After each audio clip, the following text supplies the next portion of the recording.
పెద్దపల్లి జిల్లా అంతర్గా మండలం మురుమురు గ్రామంలో తెలుగు ముత్తిలాస్ కులస్తులు పెద్దమ్మ తల్లికి ప్రతి ఏటా భక్తి శ్రద్ధలతో పెద్దమ్మ తల్లికి పట్నాలు వేసి బోనాలు సమర్పించడం జరుగుతుంది.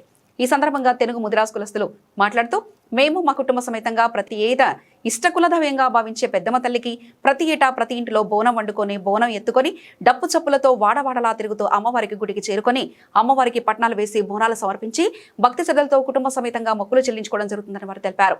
అనంతరం అమ్మా భగవాన్ సేవా సమితి కార్యనిర్వాహకులు పెసర్ శంకర్ తన సొంత ఖర్చులతో అమ్మవారికి మొక్కులు చెల్లించుకొని వచ్చే భక్తులకు పండ్లు చల్లటి మంచినీటిని అందించడం జరిగిందని అమ్మా భగవాన్ సేవా సమితి కార్యనిర్వాహకులు పెసర్ శంకర్ తెలిపారు.